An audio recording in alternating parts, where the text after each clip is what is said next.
Okay, तो अगर आप सोशल मीडिया से वाकिफ हैं या न्यूज़ मीडिया को फॉलो कर रहे हैं तो आपको पता ही होगा कि पंजाब में फिर से बहुत बड़ी प्रॉब्लम चल रही है, स्पेशली क्रिश्चियंस और सिख्स के बीच में। क्योंकि प्रॉब्लम हुई थी शुरुआत, बहुत कुछ यहाँ पर चल रहा है धर्म परिवर्तन को लेकर। कोई कहता है हमारा धर्म खतरे में है, कोई कुछ कह रहा है, कोई कुछ कह रहा है। और स्पेशली अगर इन सब चीज़ों को हम देखें तो प्रॉब्लम शुरू हुई है असल में क्रूसेड वर्ड को लेकर।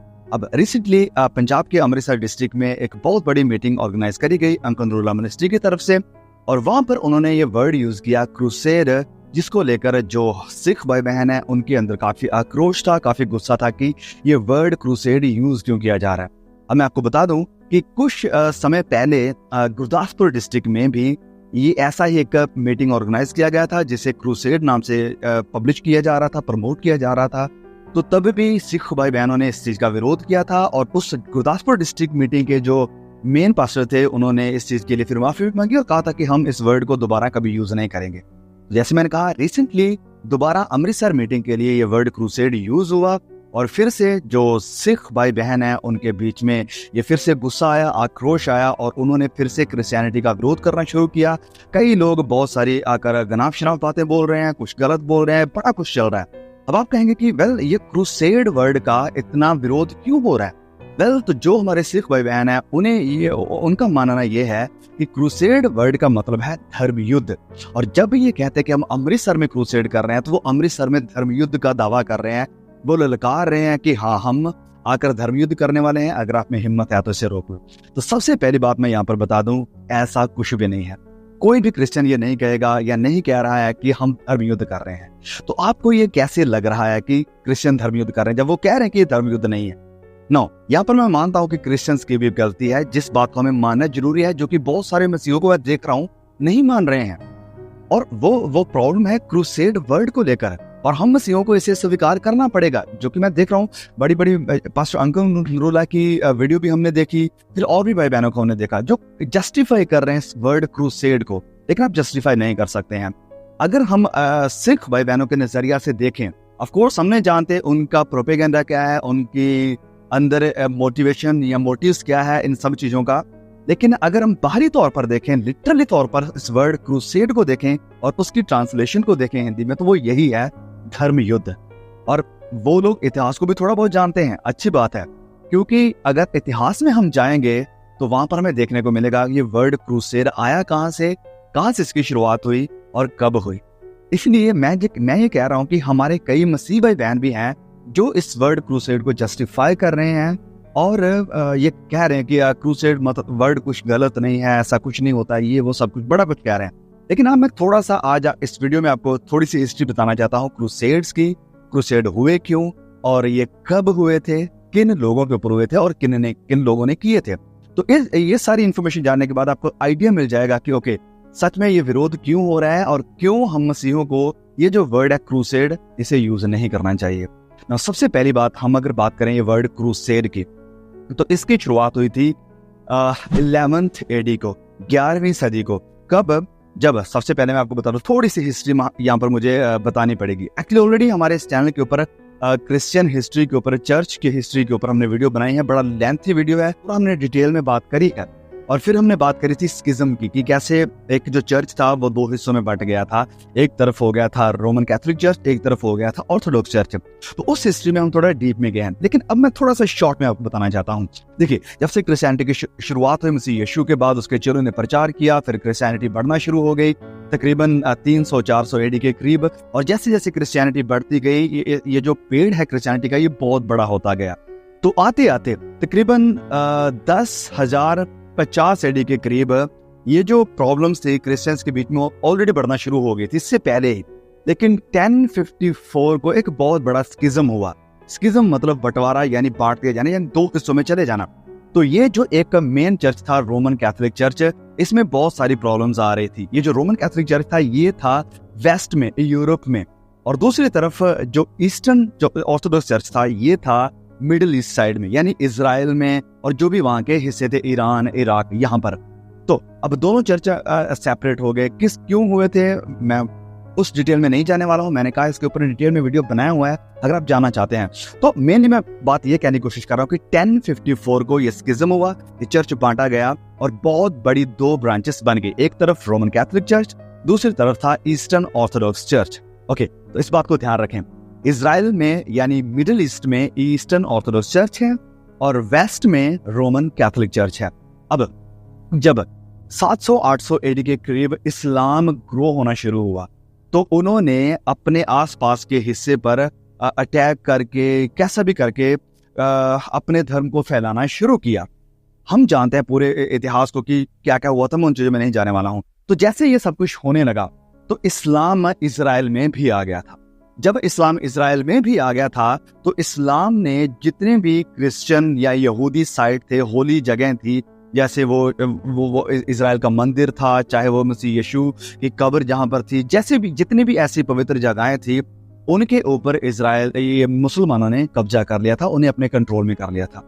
अब इस बात की खबर जब रोमन कैथोलिक चर्च को पता लगी, जो कि जैसे मैंने कहा वेस्ट में था, जब उनको पता लगा कि ईस्ट के चर्च के साथ ये हो रहा है, तो एज ए क्रिश्चियन उन्होंने कहा कि ये हमारा जो वो रोमन कैथोलिक मानता था, ऑफ कोर्स सारे क्रिश्चियन और यहूदी मानते हैं कि जो इजराइल है वो पवित्र जगह है उनके लिए, क्योंकि वहां पर उनका टेंपल था, अब्राहम, सारा कुछ वहीं पर से था। और फिर क्रिश्चियंस भी मानते हैं कि मसीह यीशु वहां पर पैदा हुए, उनकी फैमिली वहां पर थी, उन्हें वहीं पर दफनाया गया, वहीं पर उन्हें क्रूसिफाई किया गया। इस कारण इजराइल को वो होली जगह मानते हैं। तो जब वेस्टर्न चर्च ने देखा कि अटैक हुआ है इजराइल के ऊपर और उसे अपने कंट्रोल में कर लिया गया है मुसलमानों के द्वारा, तो अब वेस्टर्न चर्च ने कहा कि हम इसका कैसे सामना करें। तो यहां से फिर शुरुआत हुई क्रूसेड्स की। अलग अलग क्रूसेड्स भेजे गए, तकरीबन 4 और 5 क्रूसेड्स को भेजा गया। मैं कहा डिटेल बहुत सारी है, हमारे दूसरे वीडियोस में आप देख सकते हैं। अब जब वेस्टर्न चर्च को यानी रोमन कैथोलिक चर्च को पता लगा कि इजराइल के ऊपर कंट्रोल कर लिया गया है इस्लाम के द्वारा और जो ईस्टर्न ऑर्थोडॉक्स चर्च है वो इसका सामना नहीं कर पाए हैं, उन्हें भी मारा जा रहा है, उन्हें भी खत्म करने की कोशिश करी जा रही है, और जितनी भी पवित्र जगहें थी यरूशलेम में उनके ऊपर वो कंट्रोल कर रहे हैं, उन्हें अपने कंट्रोल में ले रहे हैं, कब्जे में ले रहे हैं। फिर 1095 एडी को ध्यान से सुनिए, 1095 यानी 11th सेंचुरी को पोप अर्बन II ने मसीहों को कहा कि हमें वो जो होली लैंड है, वो जो पवित्र जगह यरूशलेम इजराइल है, हमें उसके ऊपर अपना कंट्रोल करना पड़ेगा, और वहां पर जो मुसलमान बढ़ रहे हैं, ग्रो कर रहे हैं, इस्लाम धर्म जो बढ़ रहा है उसके ऊपर अटैक कर रहा है, उससे अपने कंट्रोल में कर रहा है, हमें उसे भगाना होगा वहां से। तो यहां से फिर शुरुआत हुई क्रूसेड्स की। पहला क्रूसेड निकला, तो मैंने कहा 1095 को पोप अर्बन II ने कहा कि हमें उस जगह को अपने हिस्से में लेना होगा। तो ये एक रिस्पॉन्स था कि जो काम मुसलमान इजराइल के ऊपर कर रहे थे, तो क्रिश्चियंस ने उसका सामना करने के लिए इन सब चीजों की शुरुआत की। तो ये जो क्रूसेड्स है, ये क्रूसेडर्स थे, जो लोग आर्मी के लिए जाते थे मसीहों की तरफ से लड़ने के लिए मुसलमानों के साथ इजराइल की तरफ, उन्हें कहा जाता था क्रूसेडर्स, जो कि क्रूसेड करने के लिए जाते थे।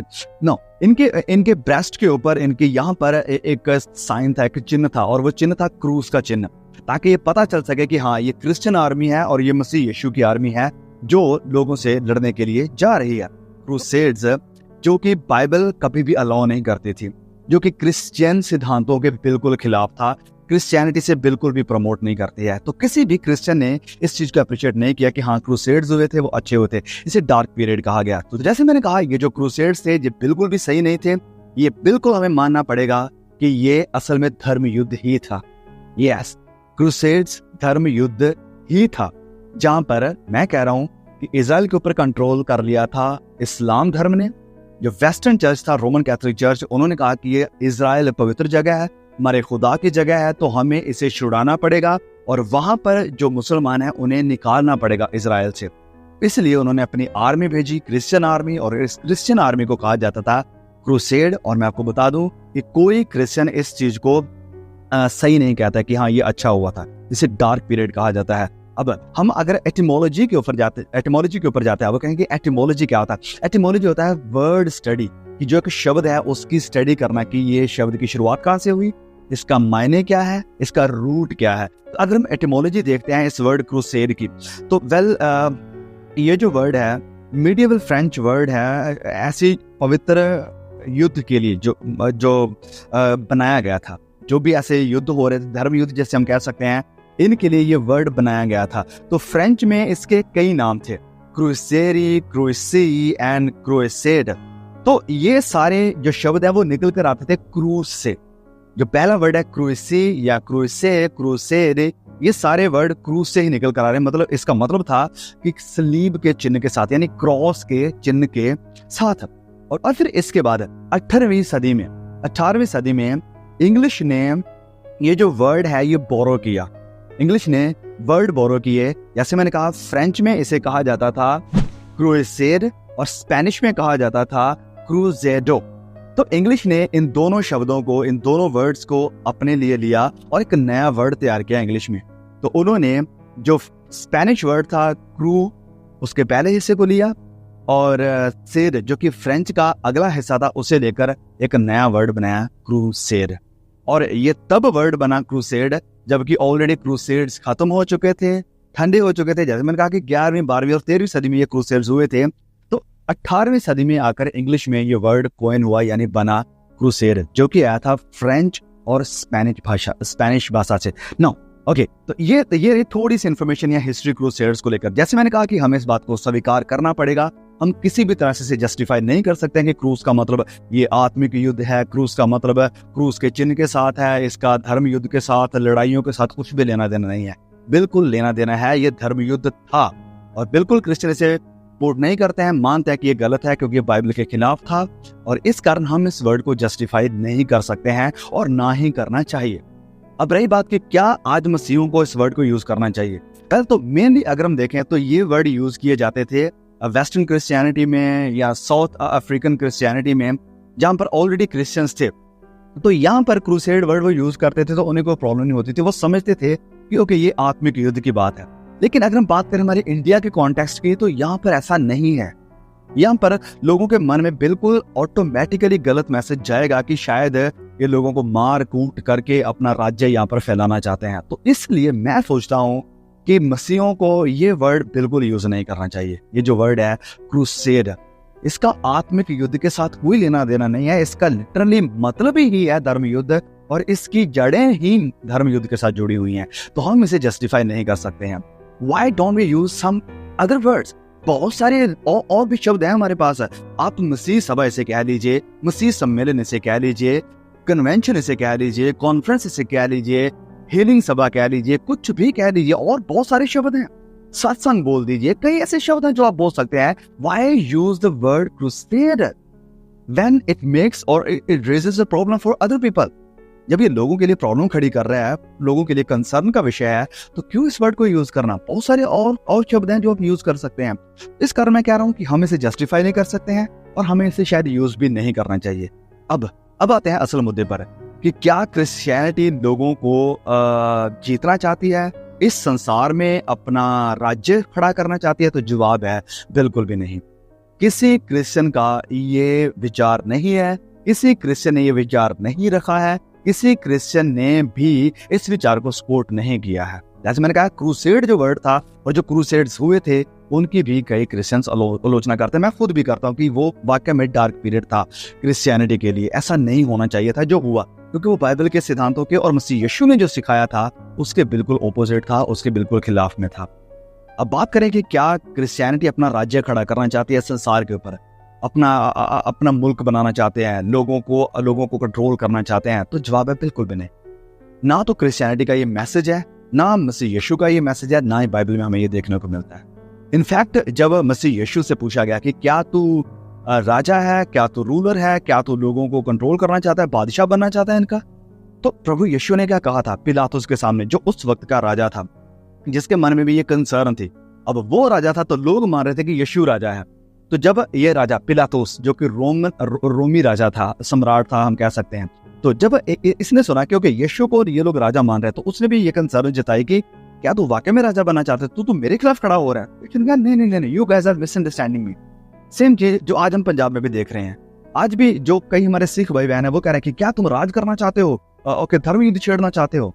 तो हमारा भी जवाब वही है प्रभु यीशु के जैसा। प्रभु यीशु ने कहा, जब हम पढ़ते हैं यूहन्ना अध्याय 18 और उसके वचन 36 में, प्रभु यीशु ने कहा कि मेरा राज्य इस संसार का नहीं है। और आज हम क्रिश्चियन भी कह सकते हैं कि हमारा राज्य इस संसार का नहीं है, इस धरती का नहीं है। ये धरती, ये संसार, ये यहाँ पर हमारी हुकूमत नहीं है, और ना ही हम करना चाहते हैं, और ना ही कोई क्रिश्चियन चाहता है। फिर आगे लिखा कि यदि मेरा राज्य इस संसार का होता तो मेरे सेवक लड़ते। कि अगर मैं यहाँ पर किंगडम खड़ा करना चाहता, अगर मैं अपनी हुकूमत करनी चाहता, तो जो मेरे सपोर्टर हैं, जो मेरे साथ चलने वाले, जो मेरे पीछे चलने वाले हैं, वो लड़ाई करते, वो युद्ध करते। ये राज्य ऐसे थोड़ी ना खड़ा किया जाता है। तो प्रभु यीशु कह रहे हैं कि अगर मेरा राज्य संसार का होता तो मेरे जो लोग हैं, मेरे जो सेवक हैं, मेरे जो चेले, मेरे जो फॉलोअर्स हैं, वो लड़ते। फिर आगे वो कहते हैं लड़ते कि मैं यहूदियों के हाथ में ना सौंपा जाता, परंतु मैं क्लियर करना चाहता हूं, प्रभु यीशु कहते हैं कि मेरा राज्य यहाँ का नहीं है, मेरा राज्य यहाँ का नहीं है। और एक जगह मैं आपको बताता हूं कि लोग जबरदस्ती मसीह यीशु को राजा बनाना चाहते थे, इस दुनिया का बादशाह बनाना चाहते थे। जब हम पढ़ते हैं यूहन्ना अध्याय 6, जॉन्स गॉस्पेल चैप्टर नंबर 6 और उसके वचन 15 में यूं लिखा है कि यीशु ये जानकर कि वह मुझे राजा बनाने के लिए पकड़ना चाहते हैं, वह पहाड़ पर अकेला चला गया। प्रभु यीशु ने देखा कि ओके, मैं लोगों के लिए जब अद्भुत काम कर रहा हूँ, उनको खिला रहा हूँ, उनके बीमारों को चंगा कर रहा हूँ, बड़ा कुछ हो रहा है। तो प्रभु यीशु की यहाँ पर पॉपुलैरिटी हो रही थी और लोग भी बहुत सारे इम्प्रेस हो चुके थे उनसे, और लोगों ने समझ लिया था कि ये हमारा मसीहा है जो हमें छुड़ाने के लिए और इजराइल को रोमी हुकूमत से बचाने के लिए। तो लोगों ने कहा कि चलो इस यीशु को हम अपना बादशाह, अपना मसीहा बना लेते हैं। और जब मसीह यीशु को पता चला कि ये लोग मुझे राजा बना देना चाहते हैं, तो वचन लिखा कि प्रभु यीशु वहां से निकल गए और अकेले पहाड़ के ऊपर चले गए। अगर प्रभु यीशु ने हुकूमत करनी होती इस दुनिया पर, संसार पर, तो वो कहते कि हाँ ठीक है, मैं तो राजा बनना चाहता था, ये तो अच्छी बात है आप लोग कर रहे हो। तो प्रभु यीशु ने ऐसा नहीं कहा, ना ही चाहा। उसने कहा कि मेरा राज्य इस संसार का नहीं है। तो प्रभु यीशु को जब वो राजा बनाना चाहते थे, तो प्रभु यीशु वहां पर निकल गए। और मसीहों का भी सेम है, हमारा राज्य इस संसार का नहीं है, इस संसार का बिल्कुल भी नहीं है। इतने बड़े यूनिवर्स को बनाने वाला परमेश्वर, इतनी बड़ी कायनात को बनाने वाला परमेश्वर, ये जो हमारी धरती है, ये इतनी सी है, इतनी सी पितली सी, बिल्कुल छोटी सी, कुछ भी नहीं है उन ग्रहों के सामने जो हमारे खुदा ने बनाए हैं। सूर्य पृथ्वी से बहुत बड़ा है, ये सूर्य जो हमें दिखाई देता है, और इससे भी बड़े बड़े कई और ग्रह हैं, सूर्य से भी बड़े बड़े। तो क्या आपको लगता है, सूर्य जो इतना है और पृथ्वी जो इतनी है, इस सूर्य को बनाने वाला और इस सूर्य से भी बड़े बड़े ग्रह को बनाने वाला परमेश्वर सारा कुछ को छोड़कर, सारे यूनिवर्स को छोड़कर चाहेगा कि मैं देश से प्लैनेट के ऊपर, ग्रह के ऊपर अपना हुकूमत करूं, राज्य करूं? नहीं, ना तो क्रिश्चियनिटी का ये मैसेज है, ना मसीह यीशु का ये मैसेज है, और ना ही आज मसीहों का ये मैसेज है। हमारी हुकूमत इस संसार की नहीं है, हम एक आत्मिक युद्ध में है, और वो आत्मिक युद्ध संसारिक युद्ध नहीं है। वचन कहता कि हमारी लड़ाई लहू और मांस की नहीं। फिर से सुनने, हमारी लड़ाई लहू और मांस की नहीं है। और बड़ा दुख होता है मुझे ये सुनकर, जब मैं लोगों को ये कहते हुए सुनता हूँ कि हमारा धर्म खतरे में है, हमारा धर्म खतरे में जा रहा है। मैंने क्रिश्चियंस को कभी ये कहते हुए नहीं सुना, और इस बात में मैं प्राउड फील करता हूँ कि we Christians never say that. England में जब पिछले 1-2 साल पहले रिपोर्ट आई थी, उस रिपोर्ट के मुताबिक इंग्लैंड की जो क्रिश्चियनिटी थी वो नीचे जा रही थी और इस्लाम वहां पर ग्रो कर रहा था। इस्लाम ग्रो कर रहा था, क्रिश्चियनिटी नीचे जा रही थी। तो किसी क्रिश्चियन ने नहीं कहा, चाहे वो इंग्लैंड में थे, चाहे वो इंडिया में थे, किसी ने नहीं कहा कि ओह क्रिश्चियनिटी खतरे में है। अमेरिका में आप देखो जाकर, अमेरिका नहीं और भी कई ऐसे वेस्टर्न कंट्रीज में जहाँ पर चर्चेस को बंद कर दिया गया, वहां पर शॉपिंग मॉल बन गए, वहां पर कई कुछ बन गया। यहाँ पर कई चर्चेस को बंद करके वहां पर मंदिर भी बन गए, कई चर्चेस में गुरुद्वारे भी बन गए हैं।